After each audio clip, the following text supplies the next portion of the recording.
An ka foli bɛ an lagɛba n'an lamɛnba bɛɛ lajɛlen ye k'aw ladɔnniya ko nin y'aw donnen aw ka jɛmukan kɔnɔ dɔgɔkun kibaru n'ale bɛ lase aw ma samedi o samedi ka taa 9h la ka taa bila 10h la aw balimakɛ Bubakari Kɔlɔn Samake fɛ dɔgɔkun kibaru ale ye jɛmukan ye min ka wele bi se maa minnu ka baara ye kunnafoni ɲinini kunnafoni sɛgɛsɛgɛli ani kunnafoni jɛnsɛli ka d'a kan olu de bi se ka kunnafoni ɲɛnaman d'a ma o sabula an n'olu bɛna sigi dɔgɔkun o dɔgɔkun an bɛ se ka hakili jagabɔ cogo min na ka baro dɔgɔkun kɔnɔ kibaruba mulu kɛra an bɛ se ka hakili sigi a kan ko kibaru ninnu bɛ na bange min na bi dɔgɔkun kibaru kɔnɔ an ka wele selen no kunnafoni dila min ma nin t'ale siɲɛ fɔlɔ ye an ka plateau in sanfɛ an ka foli bi ye an b'i fo k'i wale ɲuman dɔn Kɔnsa i y'an ka wele jaabi une fois de plus. Bubakari Kɔlɔn n b'i fo ka Jani filɛbagaw bɛɛ lajɛlen fo a ka ɲɛmaaya so fo ka taa se maa min bɛ technique la donc ka foli di bɛɛ lajɛlen ma k'a fɔ an bɛna baro min kɛ ala k'a kɛ baro duman ye an sigi kun ye ka se ka an ka hakilina de di thèmes bɛ di an ma donc an b'a fɔ maliyɛn bɛɛ ye ko ala k'a faamuyali ko ɲuman di bɛɛ lajɛlen ma.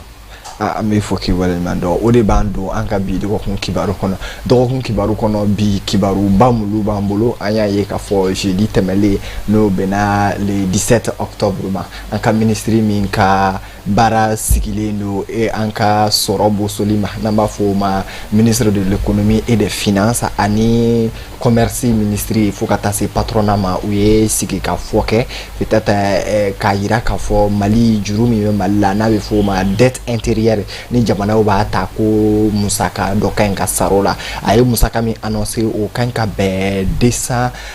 milliards de ma o de ka ɲi ka sara 200 milliards de francs CFA o de ka ɲi ka sara ka bɔ Mali ka juru la mais 200 milliards de francs CFA n'an y'a ta k'a lajɛ Mali ka juru la o bɛ bɛn 5% de ma i b'a fɔ n'i y'a ta kɛmɛ sara la o bɛ bɛn 5 de ma Mali ka juru la donc an bɛna an da don ka walawalali kɛ o kɔnɔna na dette yɛrɛ ye mun ye juru yɛrɛ ye mun ye jamanaw b'a sɔrɔ cogo di u b'a ta cogo di u ka ɲi k'a sara wa u ma ɲi k'a sara wa n'u m'a sara a bɛ se ka na ni kɔlɔlɔ jumɛn ye jamana yɛrɛ kan an bɛna an da don o la o bɔlen kɔfɛ an b'aw ladɔnniya k'a fɔ an bɛ mois d'octobre de la mois d'octobre ale talen no diɲɛ kɔnɔ k'a bɛn cancer du sein anw fɛ yan n'an b'a fɔ ma bon o kɛlɛli ma an bɛna an da don o fana na ka walawalali kɛ est-ce que la mɔgɔ minnu ka ɲi ka an bɛ ye Bamakɔ yan octobre la octobre mois rose mɔgɔ caman bɛ faamuyaliw kɛ lasew bɛ kɛ an balimaw ma k'a yira k'a fɔ cancer yɛrɛ mun ye cɛlakaw musolakaw bɛɛ bɛ ladɔnniya la mais an mago bɛ min na est-ce que kunnafoni yɛrɛ bɛ se population minnu tɛ Bamakɔ yan mɔgɔ minnu bɛ Bamakɔ kɛrɛfɛ duguw la mɔgɔ minnu ka jan mɔgɔ minnu tɛ radio ni télé sɔrɔ est-ce que kunnafoni bɛ se o ma o bɔlen kɔfɛ ko balalen bɛ ko sudalen sa an y'a ye k'a fɔ depuis kunun an balima minnu ka baara ye sogo feere n'olu bɛ sogo feere canal kɔnɔ misi feere misi faga olu ye baara bila dɔ bolo da kunu sogoko yɛrɛ gɛlɛyara mais bi ne yɛrɛ tɛmɛtɔ sugu caman na ne ye mɔgɔ caman ɲininka dɔw b'a la sogo sɔrɔ la dɔw b'a la sogo taga sɔrɔ mais ne yɛrɛ kɔni ye sogo feere ta ye donc mun de nalen don sogo mankeli ye mun de nalen don ni nin baara bila in ye bouchew ani mɔgɔ minnu bɛ circuit kɔnɔ nana an bɛna an da don o kɔnɔ donc Sidi Kɔnta ni nin ye an ka bi dɔgɔkun jɛmukan a kibaruba minnu an ka ɲi k'an da don o la donc invité kelen ale bɛ sira la an yɛrɛ bɛ an ka circulation dɔn donc ale ma se an ka lase so kɔnɔ yan n'a sera yan ale n'an bɛ jɛ ka nin baro in kɛ ɲɔgɔn fɛ donc dette yɛrɛ ye mun ye n'a yira la k'a fɔ juru yɛrɛ ye mun ye est-ce que jamana ka juru ani adamaden ka juru yɛrɛ ye kelen ye wa. D'accord Kɔlɔn n b'i fo i ka o ɲininkali la an y'o fɔ ten dɔnbaliya ale ye dibi ye donc dibi jugu belebele donc ni maa min bɛ fɛ ka dɔɔni kɛ i bɛ magɛrɛ a dɔnbagaw la i bɛ ɲininkaliw kɛ ɲininkalikɛla o tɛ fili ayiwa n'i ko dette ye nanzarakan don donc bamanankan na an b'a fɔ ko juru ayiwa tigɛ ni jaga de olu dɔgɔ ten ko juru mana mɛn cogo o cogo ko juru bɛ sarala de ale yɛrɛ ye o dɔnkili da ayiwa Mali yɛrɛ kɔnɔ yan nɔ an bɛ a fɔ an ka bamanankan fɛnɛ na ko maa ka juru tɛ ban i sigiɲɔgɔn na voilà donc ni maa ka juru tɛ ban i sigiɲɔgɔn na et puis ko juru ta o tɛ cɛya ye mais juru sara o de ye cɛya ye ça veut dire que juru ye fɛn ye min bɛ an taabolo don an bɛ taa n'a ye waati bɛɛ o la bɛ fɔ ko maa ka juru tɛ ban i sigiɲɔgɔn na mun yɛrɛ bɛ na ni juru ye parce que an k'a daminɛ adamadenw na fɔlɔ kuma dɔw la i b'a sɔrɔ e ye baarakɛla ye o jigi dalen bɛ wari kɔni kan ka na mais wari ma don i bolo kɔnɔ fɔlɔ e dun économiste b'a fɔ cogo min na besoin de bɛ e la i kan ka balo i kan ka loger i kan ka finiw don ni bana i kan ka furakɛ donc ni wari mugu t'i bolo kɔnɔ kuma dɔw la ni besoin b'i la i bɛ se ka se dɔ ma fɔlɔ o ka wari dɔw juru don e la yanni e k'i ka wari sɔrɔ n'i ka wari sɔrɔ i b'a ka t'i ka wari di a ma an hakili la mɔgɔ caman o b'o faamuya hali n'an taara carreau kɔnɔ i b'a sɔrɔ n'i taara bitigitigiw fɛ yen ayiwa kayiba b'u bolo yen nɔ i bɛ taa sɔrɔ mɔgɔw tɔgɔ b'a kɔnɔna na n ka juru bɛ nin na n ka juru bɛ nin na donc juru ye adamadenya taabolo ye maintenant nana jamana fɛnɛ kan jamana fɛnɛ c'est la même chose jamana fɛnɛ taala ye juru ye jamana si tɛ diɲɛ kɔnɔ juru tɛ ta yɔrɔ min na parce que n'i ko jamana jamana ka baara caman bɛ yen nɔ wari kan ka don san kɔnɔ mais yanni wari ka don jamana man ka jɔ donc jamana man ka jɔ donc jamana bɛ baara kɛ ni juru de ni juru taara waati min na ni au fur et à mesure wari bɛ don donc juru bɛ sara misaliya la sisan Mali la an ka budget an hakili la o waati baara bɛ sen na nin waati in na budget bɛ fɔ o ye jamana kan ka musaka min kɛ san kɔnɔna na an hakili la Mali budget bɛ taa 3000 milliards la nin waati in kɔnɔna na donc 3000 milliards an kan ka o de dun o de besoin bɛ anw kan maintenant wari bɛna bɔ yɔrɔ jumɛn donc yanni wari ka na an kan ka mun kɛ raison pour laquelle état bɛ juru ta juru yɛrɛ ye fila ye donc mais n'i y'a global k'a fɔ ko dette publique jamana ka dette ye dette publique ye donc dette publique bɛ tilan yɔrɔ fila ye dette intérieure o ye kɔnɔna juru ye ale ni dette extérieure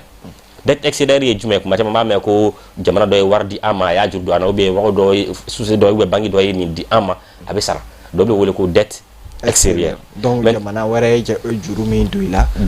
banque internationale banque minnu ye jamana wɛrɛw ta olu ye juru voilà olu ye juru min don i la olu ye dette extérieure ye mais an ka baro t'o kan an ka baro bɛna boli dette intérieure kan dette intérieure ye kɔnɔna juru ye misaliya la jamana bɛ fɛ ka baara kɛ ni jamana ka baara kɛ dɔ kɛ sisan n'a ko k'a bɛ so dɔ jɔ i b'a sɔrɔ jamana bɛ offre de kɛ ne bɛ fɛ ka nin fɛn in kɛ jɔn bɛ se k'a kɛ n ye gongon bɛ da donc n'o ye appel d'offre ye donc société minnu bɛ yen n'u y'a dɔn u bɛ se k'a kɛ olu bɛ n'u ka fɛnw don papiers la don n'a dir'u ma donc olu de b'a baara kɛ jamana tɛ wari bɔ a yɛrɛ kun fɔlɔ dɛ olu de b'a baara kɛ donc wajibi ye wajuru bɛ na a bɛ fɔ ko les fournisseurs dette fournisseurs ou bien dette les créanciers donc olu bɛ juru jamana na ni jamana ka wari donna waati min na jamana bɛ a juru sara donc dette intérieure ninnu hakili la a bɛ sɔrɔ ten cogo de la donc jamana fɛn fɛn bɛ yen i b'a sɔrɔ fournisseurs de b'a bolo fournisseurs minnu bɛ marché kɛ jamana tɔgɔ la u bɛ wari bɔ u yɛrɛ kun fɔlɔ de ka sɔrɔ ka baara ni baara kɛra u b'a fɔ jamana in ka baara kɛra donc u bɛ papiers labɛn u bɛ taa di trésor la donc olu bɛ ko mandat donc jamana mana a ye waati min na ni n ka wari donna n bɛ se k'a sara jamana bɛ sɔrɔ k'a sara daminɛ dɔɔni dɔɔni donc o de ye dette yɛrɛ ye globalement n'an bɛ dette fɔ donc dette intérieure ye min ye ale dette extérieure min hakili la lamɛnbagaw k'i faamuya sɔrɔ o la basi t'a la donc i y'a yira k'a fɔ sisan an bɛna an ka bi baro bɛ kɛ min kan n'o ye dette intérieure ye ale bɛ sɔrɔ min fɛ o ye fournisseur i b'a fɔ jamana b'a fɛ ka logement sociaux jɔ sisan jamana mako bɛ baara yɔrɔ dɔ jɔli yɛrɛ la a b'a fɔ n b'a fɛ ka nin jɔ n mako bɛ nin fɛn qualité ninnu de la donc minnu bɛ se k'a kɛ olu bɛ n'u ka papier don jamana bɛ sɔrɔ ka mɔgɔ damadamanin ta o la k'a lajɛ halisa mɔgɔ min bɛ se k'o kɛ donc o ma n'o kɛ tuma min na o bɛ sɔrɔ ka papier la don a ko ne ka baara min kɛ ne y'o baara kɛ donc sisan ne ka ɲi ka rembourser donc a yirala k'a fɔ bi na o de juru in o de musaka cayalen no a yirala k'a fɔ ko an ka ministre de finance et de l'économie a yira k'a fɔ 200 milliards de francs CFA o de ka ɲi ka sara o dette intérieure la mais dette intérieure ne yɛrɛ an y'a yira k'a fɔ o bɛ 5% na 5 et quelques pourcents o y'o de ni mɔgɔ min ko k'i bɛ faamuyali k'o la i bɛ se ka faamuyali jumɛn sɔrɔ o la sisan nin juru in ye san joli voilà juru min bɛ jamana la c'est vrai a juru montant ka ca dɔɔni kosɛbɛ kuma dɔ fɔ jamana ye continuité nin ye ninnu nana juru min sɔrɔ yen wa ou bien bon u nana dɔw sɔrɔ yen mais dɔw yɛrɛ taara u ka waati la parce que u nana san a bɛ san 4 ɲɔgɔnna la minnu bɛ actuellement u bɛ san 4 na donc dɔw yɛrɛ taara olu ka waati la mais u nana dɔw fɛnɛ sɔrɔ yen donc état ye continuité i nana juru min sɔrɔ yen i b'a sara i yɛrɛ fɛnɛ bɛ min ta tuma dɔ i bɛ taa ka dɔw fɛnɛ to yen mɔgɔ wɛrɛ minɛ olu kɔfɛ olu fɛnɛ bɛ continuer k'a sara maintenant juru bɛ jamana na an bɛ waati min na bi c'est vrai a dagosi ka bon dɔɔni a montant ka ca dɔɔni n'i y'a bɛɛ fara ɲɔgɔn kan a bɛ taa 6000 milliards ɲɔgɔnna la o ye dette publique yɛrɛ ye mais n'i y'a tila n y'a fɔ tilayɔrɔ fila don maintenant an bɛna kuma min kan n'o ye dette intérieure ye donc o bɛ taa à peu près dans les 3000 milliards 3000 milliards donc o bɛna 200 milliards ɲɔgɔnna de bɔ o la ça veut dire yɔrɔ kɔni o tɛ bɛrɛ ye mais bamananw fɔ ten ko n'i minɛ k'a bila i da ka fisa ni da lankolon ye donc fɛn min bɛ 3000 la non n'i ye 200 de sara o la yɔrɔ donc o tɔba bɛ to kɔfɛ mais mun bɛ a kɛ parce que an bɛɛ b'a kalama jamana bɛ gɛlɛya kɔnɔ nin waati in kɔnɔna na ministre yɛrɛ da bɔra a ma jamana bɛ gɛlɛya kɔnɔ donc ni gɛlɛya nana kuma dɔw la a bɛ na ni gɛlɛya ye mais mun yɛrɛ bɛ a to juru yɛlɛ jamana la f'an k'o faamuya jamana bɛ don o don o ka budget kɛ n bɛna nin wari hakɛ in de dun san kɔnɔ bamananw bɛ kuma dɔ fɔ ko n ka muso ko ɲɛnabɔra a tɔ tora wari ko ye ayi ma y'an tila fɔlɔ dɛ parce que ni fɛn min sirila wari la a ma ɲɛnabɔ donc jamana y'a ka budget kɛ sisan ni Mali ko misala ɲinan an bɛna 3000 milliards dun donc san kɔnɔ an y'a ye wari sɔrɔta ma se ka 3000 milliards sɔrɔ donc o de la kuma dɔ la u bɛ tila ka fɛn wɛrɛ kɛ tuguni u b'a fɔ u bɛ loi fɔlɔ min bɛ fɔ ko loi de finance san kɔnɔna na n'u y'a ye wari min sɔrɔta fɔra wari ma sɔrɔ ou bien wari min sɔrɔta fɔra a cayara ni o yɛrɛ ye donc u bɛ na fɛn wɛrɛ kɛ u b'a fɔ ko loi de finance rectificative donc u bɛ segin ka na a lajɛ tuguni ka se ka ajuster ni wari sɔrɔta min kun fɔra min estimation kɛra o ma sɔrɔ u bɛ dɔɔnin bɔ dépenses la ni wari yɛrɛ sɔrɔla ka caya n'o ye parce que u bɛ dɔ fara dépenses kan donc o de bɛ na ni loi de finance rectificative ye maintenant jamana bɛ nin fɔ n bɛna nin dun n bɛna nin dun mais jamana tɛ opérateur économique ye jamana tɛ commerçant ye jamana ka wari yɛrɛ bɛ bɔ yɔrɔ jumɛn donc n bɛ se ka n da don o la fɔlɔ k'o fɔ ale ni juru bɛ yɛlɛ jamana na cogo min na ka sɔrɔ ka na ni o la jamana ka sɔrɔ bɛ bɔ yɔrɔ jumɛn les ressources de l'état fɛn damadɔ de bɛ jamana bɛ sɔrɔ kɛ ni olu ye a fɔlɔ bɛ kɛ jumɛn ye droit de douane mɔgɔ mɔgɔ bɛ yen k'i bɛ taa minɛn ta kɔ kan ko ka don n'a ye jamana kɔnɔ i dontɔ n'a ye kan ka hakɛ dɔ sara jamana ye donc o de bɛ wele ko droit de douane jamana bɛ musaka dɔ sɔrɔ o kɔfɛ n'i donna ni minɛn ye commerçant min bɛ feere kɛ sugu ni fɛnw kɔnɔna na bɛɛ lajɛlen kan ka musaka dɔ fana sara jamana ye a bɛ wele ko impôt et taxe donc mɔgɔ bɛ ka impôt ni taxe min sara donc o fana bɛ kɛ sababu ye wari dɔ bɛ don jamana kun n'o fana tɛmɛna ka bɔ yen nɔ jamana ka ressources minières minnu bɛ yen nɔ an ka dugu jukɔrɔ fɛn minnu n'an b'a exploiter jamana ka part bɛ a la donc jamana bɛ nin yɔrɔ dɔ sɔrɔ o la san o san o ye jamana ka musaka dɔ ye n'o fana bɔra yen administration publique minnu bɛ yen i b'a dɔn jamana kɔni bon cakɛda minnu bɛ jamana bolo ni a bɛ wari dɔ jamana kun misaliya dɔgɔtɔrɔso b'o la misaliya dɔ ye o ye n'i taara dɔgɔtɔrɔso la sisan RSI de bɛ ta ale ni consultation minnu bɛ kɛ ale ni i bɛ analyse minnu kɛ kuma dɔ donc o wari bɛɛ bɛ fara ɲɔgɔn kan ale ni par exemple péage et autres la donc jamana ka administration minnu bɛ yen voilà olu bɛ administration publique olu damadɔni min bɛ jamana bolo o bɛ kɛ sababu ye o fana wari dɔ don jamana kun bon ni o bɛɛ bɔra yen nɔ jamana yɛrɛ i b'a sɔrɔ société dɔw bɛ jamana ye actionnaire ye société dɔw la donc ni actionnaire ye donc action minnu wari bénéfice min bɛ sɔrɔ a bɛ tila actionnaire ni ɲɔgɔn cɛ donc o ye dividende ye économiste b'a wele ten ko dividende donc jamana ka part dɔ bɛ se ka sɔrɔ olu fɛn dɔw la n'o tɛmɛna ka bɔ yen an bɛ ka juru kuma min fɔ ni an y'a ye an ka wari tɛ bɔli kɛ an bɛ se ka juru ɲini o ye dette extérieure ye o bɛ di an ma jamana wɛrɛw fɛ ou bien banque internationale fɛ kuma dɔw fana na dɔw b'a fɔ ko aide budgétaire ministre da bɔra ka hakili la o fɔ a ko o tigɛlen don Mali la nin waati in na Mali tɛ ka aide budgétaire sɔrɔ parce que an ye musaka min fɔ a bɛɛ tɛ anw bolo mais dɔw bɛ baɲumankɛ kɛ tɔn dɔw bɛ yen u bɛ se ka ɲɛ aw ma jamana wɛrɛw bɛ yen u b'a fɔ an terila jamanaw a fɔ ne bɛ nin dɛmɛ di aw ma a y'aw yɛrɛ dɛmɛ n'a ye o bɛ wele ko aide budgétaire voici un peu jamana bɛ musaka minnu sɔrɔ o ye jamana ka ressource mais maintenant normalement n'o bɛɛ bɔ a sira fɛ juru man ka yɛlɛ jamana na n'a nana ni wariw donna jamana bɛ to k'a sara au fur et à mesure a bɛ kɛ sababu ye juru tɛ yɛlɛ ka se niveau dɔ ma mais ni juru y'a a bɛ ka yɛlɛ a tɛ ka ban parce que économie bɛ n'a fɔ chaîne de don chaîne ni pion kelen tigɛra a bɛ jɔ donc o de bɛ na ni problème ye donc kuma dɔw la an ka jamana a fɛn ka ca dɔw bɛ na détournement fɛ wari min bɛ di a kan ka don yɔrɔ min na dɔw b'u bugu ka bɔ ɲɛkuru ka jamana kɔnɔ an yɛrɛ b'o dossier caman kalama détournement de fonds caman dossier bɛ yen nɔ filanan ye jumɛn ye dɔw bɛ sɔrɔ corruption fɛ surfacture fana voilà corruption sababuya la par exemple e ye commerçant ye e taara minɛn ta kɔnɔ i kan ka don n'a ye jamana kɔnɔ ɔ e kan ka miliyɔn kelen sara jamana ye kuma dɔw la dɔw bɛ taa négocier miliyɔn kelen tɛ sara u bɛ wari sara min t'o bɔ o ni u bɛ bɛn a kan cogo dɔ la donc n'i y'o kɛ corruption nana o de ye dɔw fana bɛ yen an minnu ye commerçant minnu ye caman b'a fɔ ko ayi je suis patriote u bɛ ka disi gosi mais en réalité u t'a dɔn patriotisme yɛrɛ ye min ye patriotisme yɛrɛ ye fɔlɔ min ye i ka se k'i ka hakɛ min bɛ i kan ka sara jamana i ka se k'o sara i bɛ commerçant caman ta bibi in na minnu b'u ka impôt n'u ka taxe sara a ka dɔgɔ réellement jamana kɔnɔ donc o bɛ na ni gɛlɛya caman ye jamana kɔnɔ hali bitigi minnu bɛ carré kɔnɔ kuma dɔw la dɔw yɛrɛ mana impôt nɔfɛ dɔrɔn o b'a bitigi datugu ka t'u sigi kɛrɛfɛ fo ka tɛmɛ donc olu bɛ tila k'u disi gosi ah non a bɛ tan a bɛ tan bon jamana dun ka sɔrɔ bɛ bɔ ninnu fɛn de la donc n'aw banna k'a ka hakɛ kɛ a bɛ tila tuguni k'aw disi gosi k'a ye fasoden ɲuman ye a fasoden ɲuman ye bɔrɔ jumɛn donc Mali kɔnɔ o gɛlɛya bɛ yen fo k'a fɛnɛ ka ɲɛfɔ mɔgɔ ye a ka wari nin de bɛ kɛ sababu ye jamana bɛ ka se ka fonctionner ni aw banna k'a ka impôt ta aw banna k'a ka taxe sara moto vignette aw banna k'o sara ni contrôle bɛ kɛ don min na i b'a ye pont sanfɛ u bɛ tur cɛ pont sanfɛ de ka segin pour échapper au contrôle bon nin bɛɛ ye perte de ye bɛɛ bɛ wele manque à gagner wari tɛ don jamana kɔnɔ donc ni wari ma don jamana kɔnɔ a bɛ na ni gɛlɛya ye fan caman fɛ donc k'a laban yɔrɔ min fɛ o yɛrɛ ye jamana yɛrɛ kuma dɔw la jamana yɛrɛ bɛ i sen sumaya wari donna musakaw la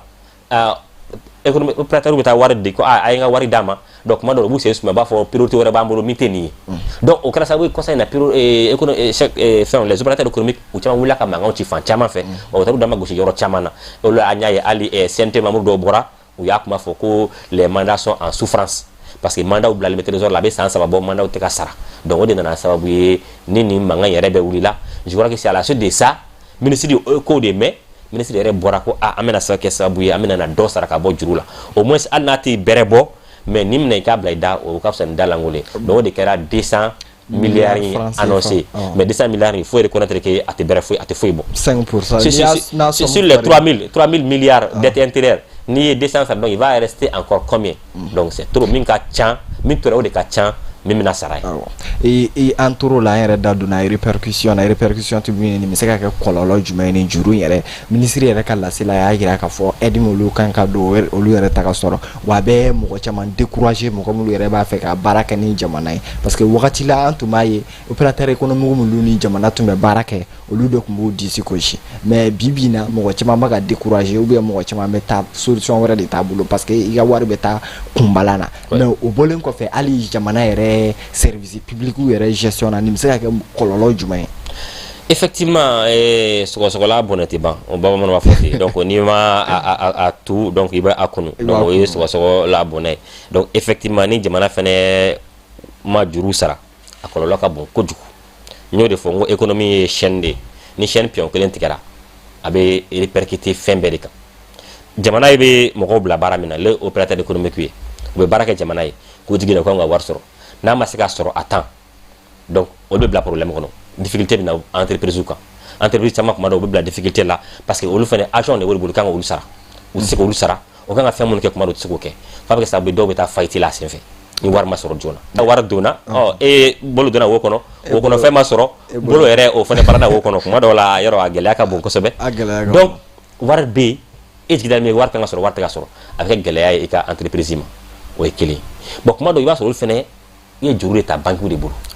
a moyen t'olu yɛrɛ bolo k'a kɛ banque donna n'i bɛ juru ta i bɛ wagati de fɔ wari kan ka sara échéance de fɛnɛ bɛ a la a kan ka sara temps min kɔnɔ bon ni jamana ma se k'olu ka wari di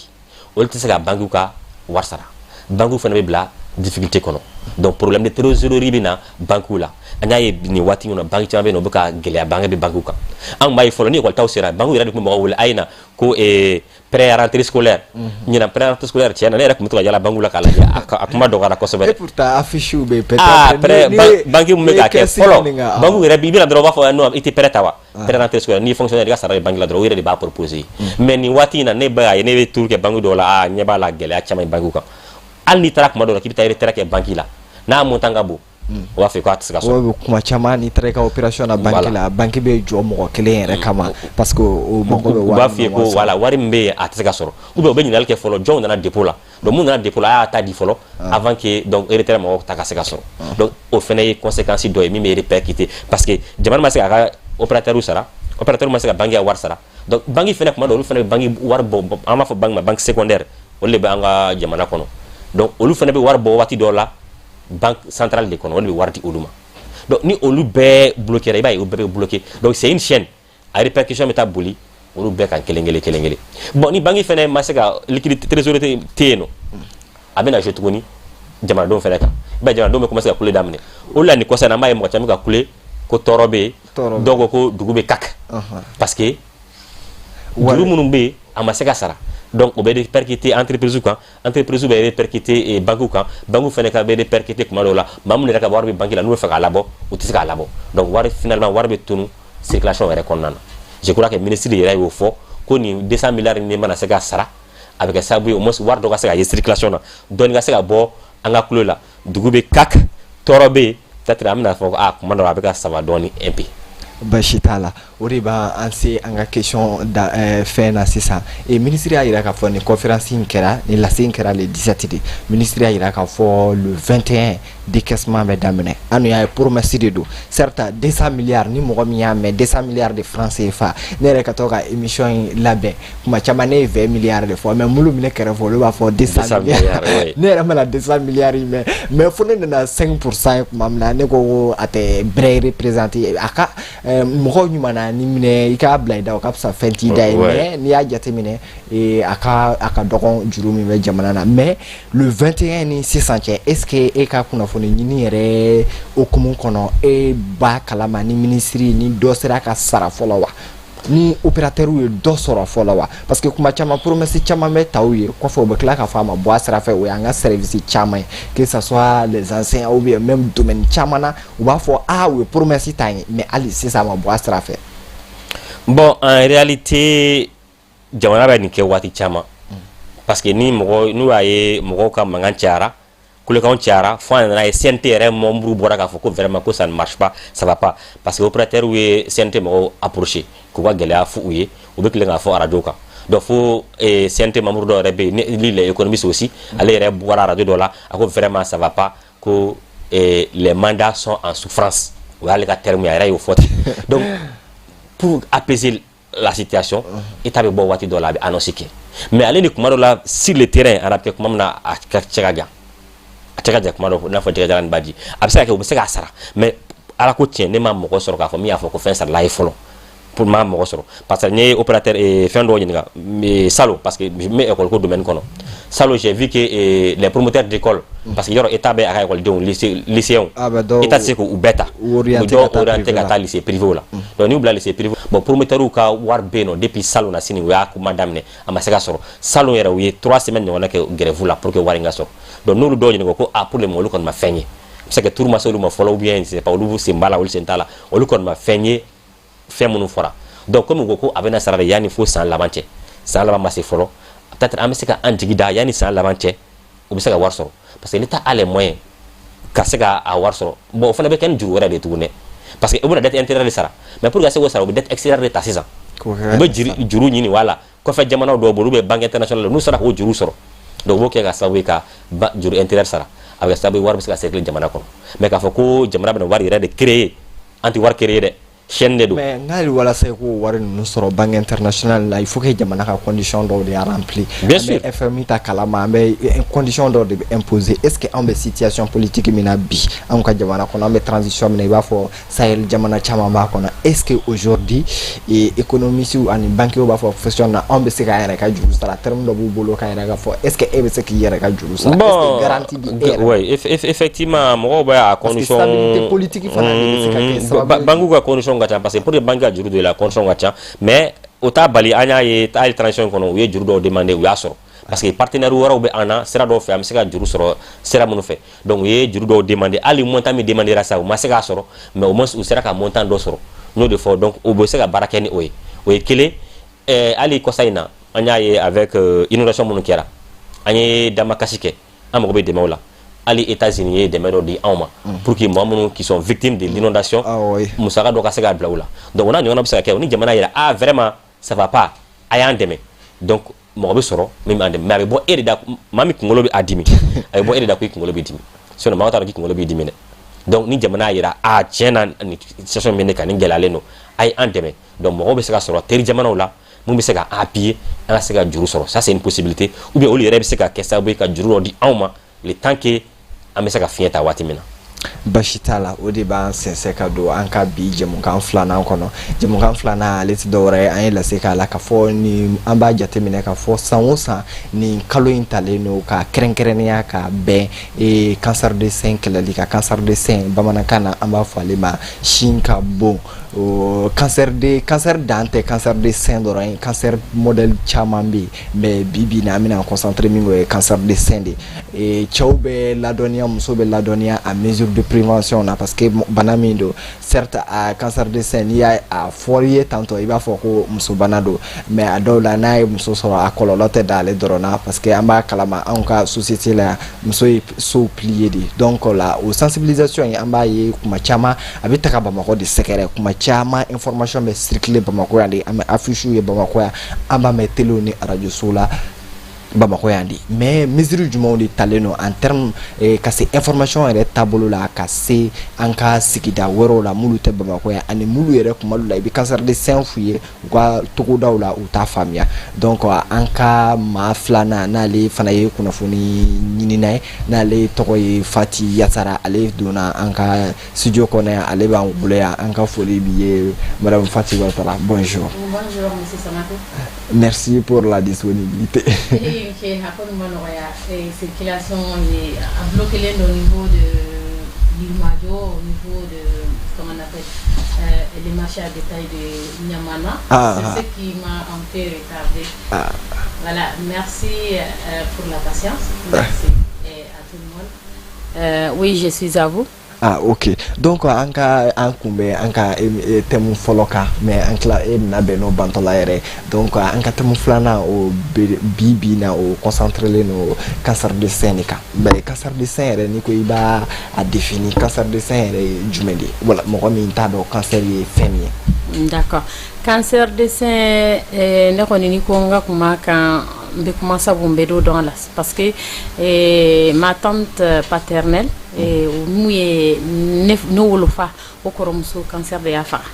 donc banamindo banachi jugubado banamindo ya fotomi naye musomine ama kele mine de naye musomina ya balmaw mine aya de mine aya che mine aya communauté be de mine parce que banamindo dimi bade bala banamindo banamimbe mo segen kosobe affaibli yana aba affaibli faut que c'est tigelima tigeli ça et puis dans notre anga jamana kono spécialiste ou mancha. Récemment dans un reportage que j'ai fait au connaît professeur Dokamako Mali Fambe oncologue mouye banaï frakela et oncologue dour Rebe Jamana, Mali Jamana Bella pour plus de 22 millions aux populations Kama. Voilà, donc Femendo, c'est Banado Ankanga miné au sérieux Banado, c'est-à-dire Ntena Foko Chamamaki sensibilisation na Chamamaki prise en charge ou la mais Dokanga Faraka. Chama ire de Kanga Faraka, Alcisa. Banamindo abe damine ni en tout cas mi expérience mi ntantika abe damine ni bouton de abiki sur les seins abiki nyana kuma do la intricanodin c'est-à-dire fembate quoi sumuni no ou bien kurudo wa ani sumuni bolendo erede parce que nembe kala be bote no kuru me do be saka damine ni ina fo nyoki se abi évoluer ka se fo comment on appelle tomono ka soma ainsi de suite abi évoluer au fil du temps donc tiens de kafsa dans nos villages anga to dawla muso ta don ko sobe parce que adam na yoro mina net anti-temps utumba fura que c'était au village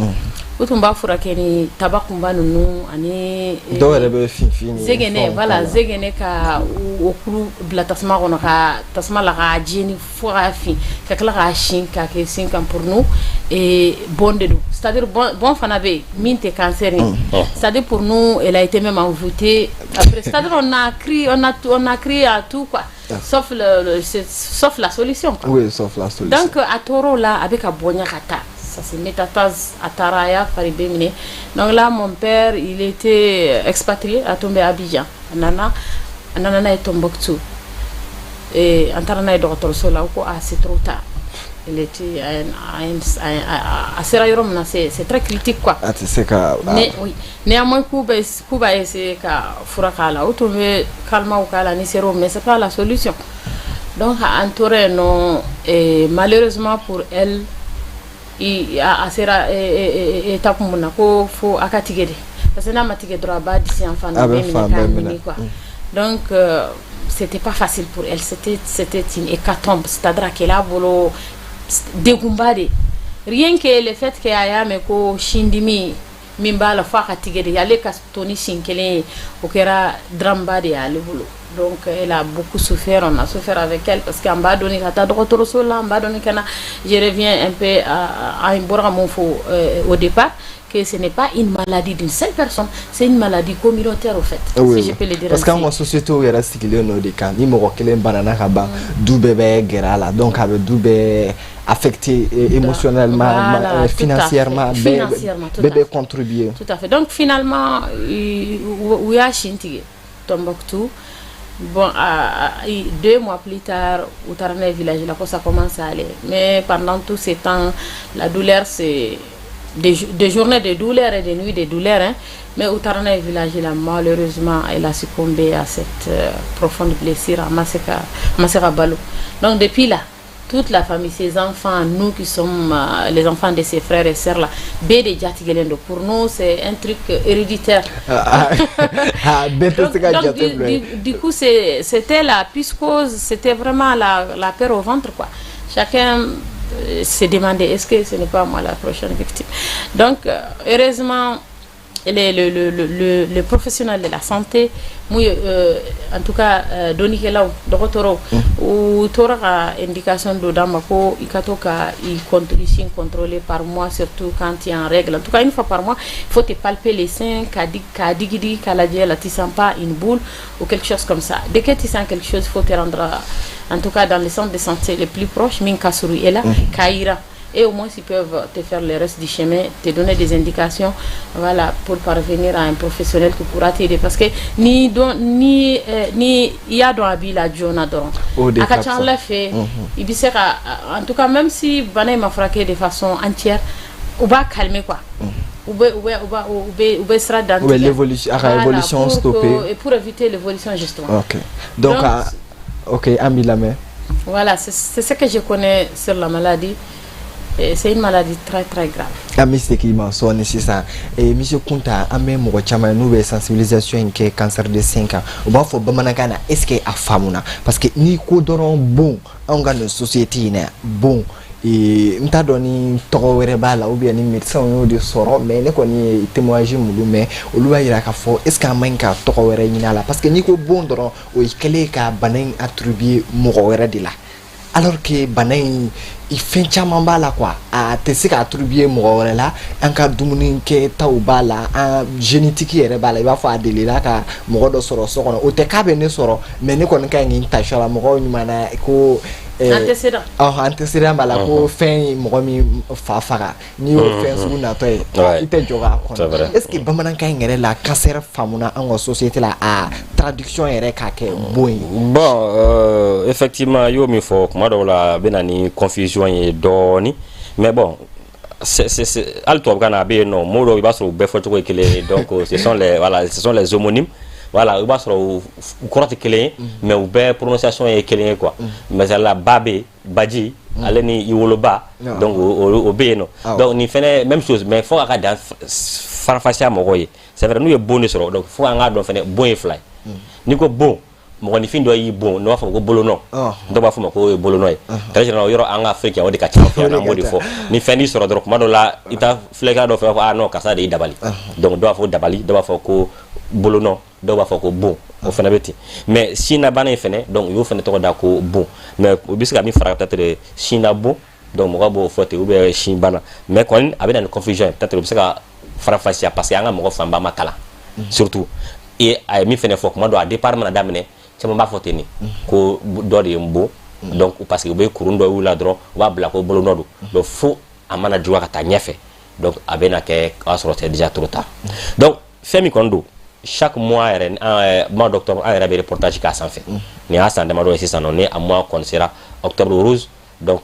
un reportage qui a c'est à Banabatoma association de Mal qu'on a fait ko bon que les bagaw donc yo association sigi a présenter ranga foli ba ni orena ameto ka sama kuma chama aller rek association de chesse de me kosobe abuta plateau sans fait ou be causerie feneke quelqu'un groupe WhatsApp qui créé pour que ça to ka qu'on a di mowama ko fam ta docteur fene feno alni a fa docteur man cham mali kono mo docteur damado drone ne ba fra mais maintenant tena ke gele ya yere na fora gele bala mina no do gele damado yere de fois sans parce que gele imbe banaina banami do a traitement ka gele ko sobe d'abord ou yemi fone fo ko pombe bana kumba kapsa ni bana fura kay ni tara do mo ga ko bodi fi folo kana to banay ki mine parce que ni banay mine vraiment a solution tout bolo a solution tout bolo et ça c'est très clair donc solution damado même na claque do dans la solution mais donc bana kumba ka sani bana furake donc na yera is parent do la on dit antécédent donc et qui cloche na yera is mo do la donc parce que c'est une maladie génétique qui fait transmis par gène donc abseka eso donc pour éviter ça mon effort surtout monsieur la ka cha fait mais avec cha mais al ni cha pourcentage ka do ko sabe docteur yo fene foy chaque fois ni musomi ya ka la dai ka ba do ko la be juna afro ni ya la juna i cloche do to ati yera sega parce que c'est pas la date très généralement s'entend flaque mais donc tabi avant ça donc ni mom ngala na jona ba ka invitation do kera ila donc ki gata yere ko lashi Allah ni dem ngala na jona do ya ko lashi ko fa mun ngala dai normal yere mais ko chaque fois la date tigara i ka palpation ke i ka to ko ijo i ka to ko isin dogi ka laje an kan ye kuru ye ou be ki tege da kan ta ka bishi donc ni kuru ba ko ni ba don donc o be ke sabu ni ye kuru senti dron kanese ko do en bo bien fait no bene pas de contrôle là o le ka spécialité de analyse ki la ka don ni famido parce que na taranya fait traitement mbulu chimio ni o kila c'est yɛrɛ b'o accès sɔrɔ togo min yɛrɛ la a bi affaiblir ouais ali accès sɔrɔ bana min do a bi affaiblir kosɛbɛ yɛrɛ de parce que ale be jouer b'a sɔrɔ cancer déjà ale jouera i système de défense kan que les chimios fana tila ka jouer i b'a ye kuma caman a bɛ muso fiɲɛ caman bila muso caman na dɔw kunsigi bɛ bɔn fɛn wɛrɛw b'u sɔrɔ o ye a anomalies ye minnu bɛ kɛ a la donc ni i kɔnna ma joona o ye fila ye filanan fana ye jumɛn dumuni an b'o fɔ an ka musow ye sisan fɔlɔ la i m'a ye a kun ma ca mɔgɔw la mais sisan a ka ca sisan an balakaw tiɲɛna saliya bɛ ka commencer k'o minɛ dɔɔni caman to ta ka taa baara kun dɔgɔtɔrɔw dɔw ka fɔ la dumuni minnu an bɛ dumuni minnu tobi n'i y'a tobi caman bɛ yen pour que k'a conserver u t'a bila frigo de kɔnɔ donc dumuni fɛn bɛ tobi i kɔlɔsi a la kana to ka taa bila frigo kɔnɔ n'i y'a bila frigo kɔnɔ a sumalen kɔfɛ n'i bɛna tobi ka segin k'a kalaya tuguni donc a bɛ bana favoriser dɔw ka explication na o y'o fɔ donc an ka dumuni fɛn minnu n'an b'a tobi ni an ka éviter an ka taa mara frigo la n'a mara frigo i bɛ tila ka bɔ i bɛ segin k'a kalaya donc olu fɛn ninnu transfert ninnu kuma dɔw la a bɛ bana in favoriser ale dumuni dɔw fana bɛ yen facteur voilà dumuni dɔw fana bɛ yen olu dunni i k'i kɔlɔsi olu la donc voici un pays i bɛ se ka précaution minnu ta a ko kama yanni bana in k'i minɛ mais ni bana y'i minɛ dɔrɔn kɛnɛyaso mɔgɔ la mɔgɔw sɛgɛrɛ même si accès ka gɛlɛn a la traitement ka gɛlɛn et puis radio thérapie Mali la yan nɔ yɛrɛ kuma caman i b'a sɔrɔ ko radio thérapie tɛ yen an b'a ye mɔgɔ caman bɛ bɔ yan u bɛ taa ka taa Dakar de u bɛ taa ka taa kɛ yen machine bɛ yan mais machine ma na kuma dɔ la dɔrɔn an k'u b'a fɔ machine tiɲɛna donc a traitement vraiment et c'est pas facile et puis musolakaw ye min fɛnɛ fɔ an ye an m'o bɛ Mali la yɔrɔ u bɛ mɔgɔ dɛmɛ mais ka traitement kuma dɔ la a tɛ amo ninnu si kɔnɔ traitement ça coûte très cher donc o bɛɛ ye gɛlɛya ye bana in kan donc sensibilisation fanga kan ka bonya surtout togodala mɔgɔw très bien an yɛrɛ ka question muso ma aw minnu ka baara ye kunnafoni ɲinini ani kunnafoni carili ye est ce que bibi na lase minnu bɛ ka kɛ Bamako fɛ activité minnu bɛ ka organiser Bamako mais i mana bɔ Bamako ka taa 15 km dɔrɔn i mana bana wɛrɛw fɔ peut-être olu o lamɛli faamuyali bɛ togoda la an balima minnu bɛ togoda la dɔɔni ka tɛmɛ ni k'u ma ko cancer du sein sin ka ɲi ka tilan sin ka ɲi ka palper i ka ɲi k'i yɛrɛ vérifier i ka ɲi ka taa dɔgɔtɔrɔso la a faamuyali ma nɔgɔ olu bolo est ce que ne yɛrɛ ka faamu la sensibilisation ye est ce que a dannen tɛ Bamako ani duguba kɔnɔ mɔgɔw de la hali n'a ma kɛ Bamako dɔrɔn ye région minnu toutes les conditions sont réunies là-bas. Effectivement, bon, Mali kono kuma do de fana ye gɛlɛya yɛrɛ ye, c'est-à-dire on a l'impression que Mali danbe dugubaw dɔrɔn de ma quoi. Donc togoda ninnu kuma dɔ la ɲina kelen m'olu kɔ ni jiginna ka taa an ka village kɔnɔ ale ni hali an ka commune dɔw i y'a sɔrɔ accès ka gɛlɛn u ma à l'information. Donc o kun ye kuma dɔw la ONG dɔw kun bɛ na Mali kɔnɔ yan nɔ olu ka baaraw bɛnnen bɛ olu ma. Donc n'a ma ɲɛ ni ONG tɛ yen bilen an yɛrɛ bɛ se ka a bila sen kan minnu ka association minnu bɛ yen minnu sigilen bɛ ka n y'a fɔ bɔ association dɔ fɔ sisan u bɛ to ka barodasi kɛ mais olu dalen Bamakɔ yan ka se ka olu association ninnu approcher k'u dɛmɛ u k'u ka bolofaraw caya sigidaw kɔnɔna na n'a cayara sigidaw kɔnɔ olu yɛrɛ bɛ kɛ sababu ye ka relais passer Médecins Sans Frontières fɛnɛ kun bɛ olu bɛ to ka n'a ɲɔgɔnna ninnu kɛ donc olu de ye projet ye mun bɛ se ka se kosɛbɛ an ka communauté ma sinon n'a danna radio ni télé ma kuma caman mɔgɔ t'a mɛn dɛ radio c'est vrai dugu dɔw bɛ radio bɛ mais village dɔw bɛ yɛrɛ bɛ hali olu accès à la radio c'est pas facile. Donc olu village bɛ sɔrɔ cogo jumɛn o bɛ kɛ bouche à l'oreille de. Très bien, il va sur le médecin donc formé nos généralement au village là où est 7-10 km et muso bi jigin village mina village pas même donc donc déplacer au village voisin de la yɔrɔ il va sur le médecin yɛrɛ bɛ on m'a informé on m'a sensibilisé ni ko ni fait cancer kan c'est ce qu'il faut éviter n'a me faire ka kɛlɛ yɛrɛ normalement yɛrɛ a ɲɛma ka stopper donc il faut que information de fanga bonya an ka taa vers les villages ka daminɛ depuis togoda kɔnɔna na an ka village dugu misɛnmisɛnnin fɛn fɛn bɛ yen nɔ ni médecin tɛ yɔrɔ minnu na i b'a sɔrɔ musokuntigi bɛ dugu bɛɛ kɔnɔ o y'an ka dugu sigicogo yɛrɛ quoi musokuntigiw bɛ yen kamalekuntigiw bɛ yen tɔnw bɛ yen donc maintenant approcher ces femmes là minnu bɛ dugu muso ka kow ɲɛnabɔ hali n'a bɛ to ka u ta ça demande des moyens aussi par exemple ça fait dugu fɛn bɛ yen a b'a sɔrɔ a bɛɛ bɛ relever cercle dɔ la a bɛ relever commune dɔ kɔnɔna na o ma se u ka to ka na hali n'a kɛra une fois par mois musokuntigi bɛɛ lajɛlen ka ɲɔgɔn sɔrɔ min bɛ dugu kelen kɔnɔ a bɛ taa ɲɔgɔn sɔrɔ a ka commune kɔnɔ donc commune na a bɛ causerie débat ninnu kɛ ni n'a ɲɔgɔnna ninnu kan bana caman bɛ yen nɔ min bɛ village kɔnɔ n'a bɛ village mɔgɔw sɛgɛn u t'a dɔn donc il faut que on donne les moyens même misaliya kelen ta sɛgɛlɛkɛlɛ tun bɛ waati min na a tɛ yɛrɛ wuli ka jɔ kɛ a caman na o kɛlɛla cogo min na n'an ma an kan ka o wuli ka jɔ ɲɔgɔnna de kɛ ni cancer du sein fɛnɛ kɛlɛli kama mais ça demande des moyens ça demande de l'information an ka mɔgɔw la bila ka taa mɔgɔw mobiliser dans les villages o ekele maintenant n'a bana ye munu me ka mo bla ka numéro bla ou se ka numéro munu wele ou se accès sur tout parce que souvent aussi on ne sait pas accès la yoro mière là parce que dispensaire fiti ne se ka agir donc il faut des numéros mo be se ka numéro munu wele na fo se ka le takara to gomna mo do na se ka le ni se ka la yara mamina ki ga afo musaka do be blaye ibaro voilà ibaro villageois abu motivé donc on a nous nous sera ka bla en place à ko fenena avec ça bouye faut baisser les solutions de l'observation bestala madame Fati ebiseka mune faraninga ali sisa jamana ni association mo lu sigle no lu ka bara yere e cancer kelali ou kan ka mesure mo adopter wala sa au lieu de que information ka da Bamako information mi se ka se to mina e to dawla ani région na ani wora mo lu éclair no ba fo ere bo ka tanti ka témoignage ni ka sisa aba soro domina aya soro aw shi kun se ka bla ko na ko cancer du sein mais nous ya soro akun tara ironke woro flala la jeko woro flala ou bien re tonsi woro la ko muso jekulu dok ni afai na ye kuru ya ushingo na akana ke boy ay wuli ga se kene ya sola e bula kunti se ka ke sababu ye ka ninkisi ou bien ka kisi ay 5000 soro yani yani sa ka sana. D'accord. Et il y a photo mais balmake konta boraka photo mais odoron de doka. Donc il faut c'est-à-dire situation chamambe il faut anga nyesora là avant de parvenir à des résultats palpables quoi. Donc aboraka foko c'est que les banay watini do la autant d'ATT ukumbe wardi momi ya détecté atonyona ani abe momuna ka wardoma ça c'est la solution quoi. Au-delà de sensibiliser les populations parce que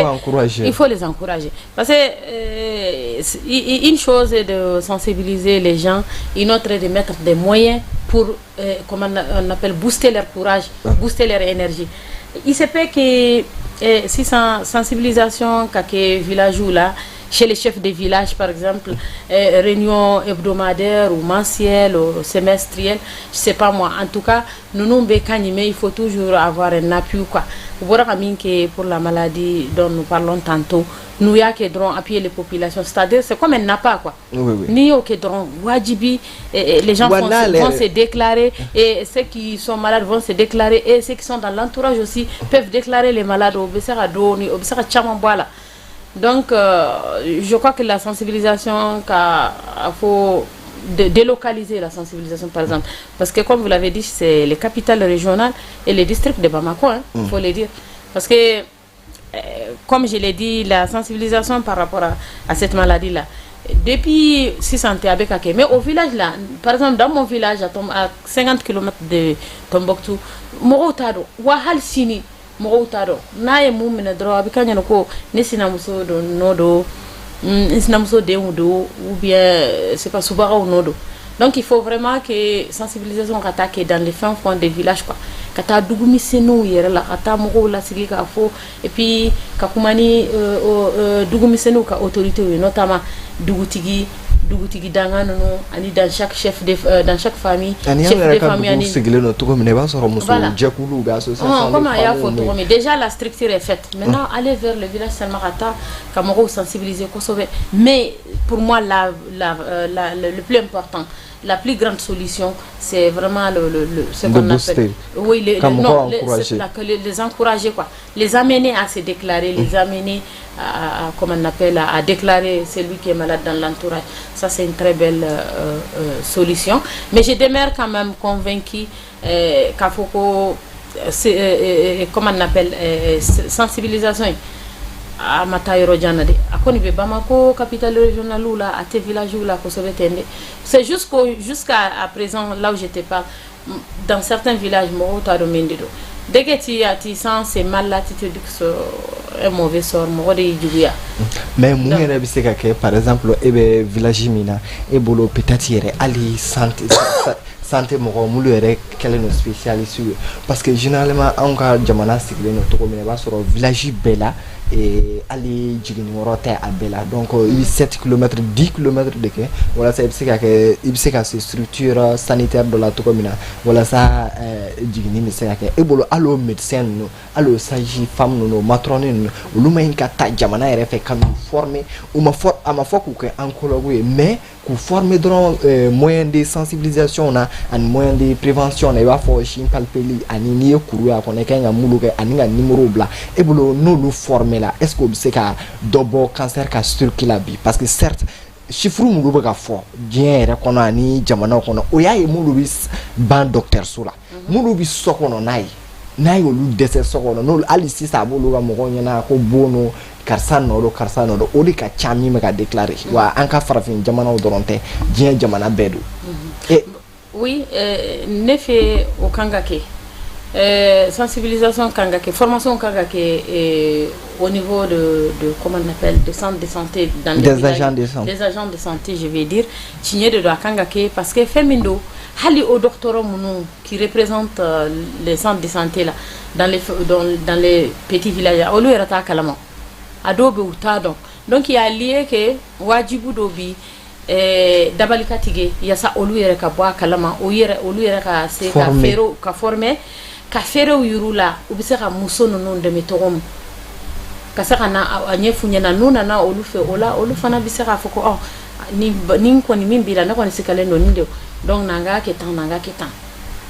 donc o bɛ se ka faciliter o bɛ se ka dɔ bɔ o ko la. Baasi t'a la an b'a halisa an bɛ lase kɛ an ka association mulu ka baara ye cancer kɛlɛli ye ani hali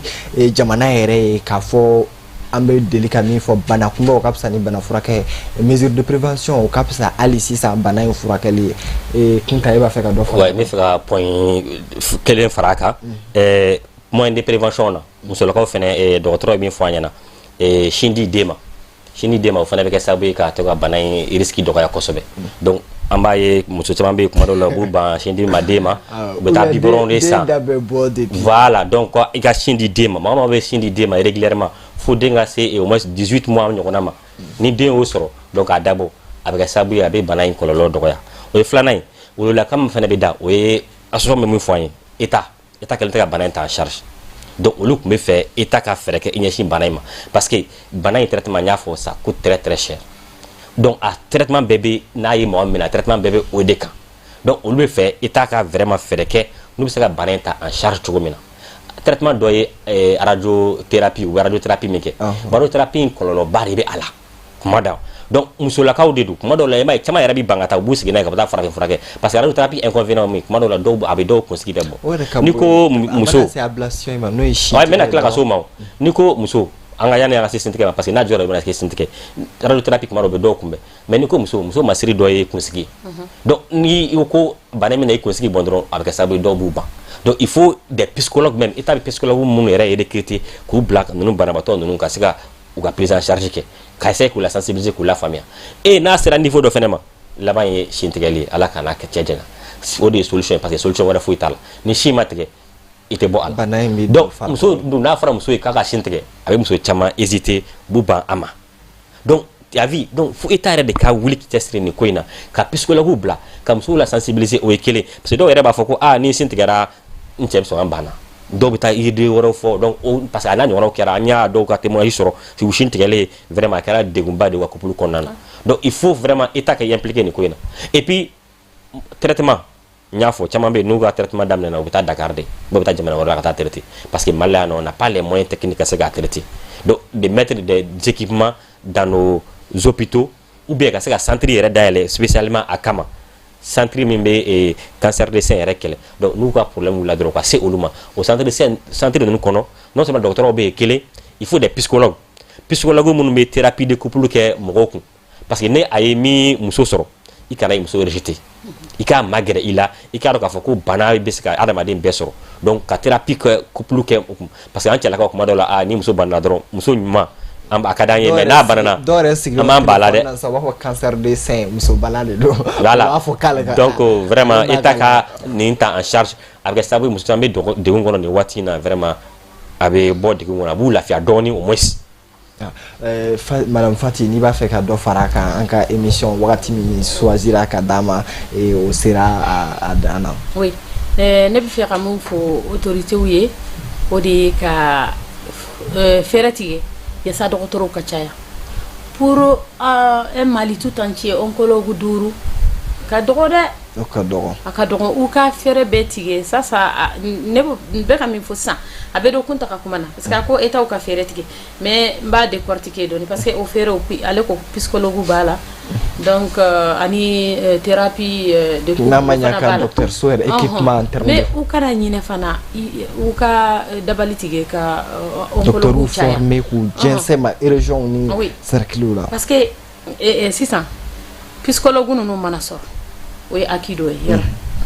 yɔrɔ a mana fɔ cɛw ɲɛna a ye sabali dɛ muso mana bana a mana kɛ tɔgɔ tɔgɔ i kɛra fɛ don min na a cɛ ka ɲi kɛnɛya b'a la bana bɛ se ka bɛɛ sɔrɔ a bɛ se ka yɛlɛ e yɛrɛ sɔrɔ ça c'est aussi un acquis mais il faudrait aussi que dɔgɔtɔrɔw ka sɔrɔ parce que cɛ sɔnna i la o e fana sɔnna i kunsigi ka bɔ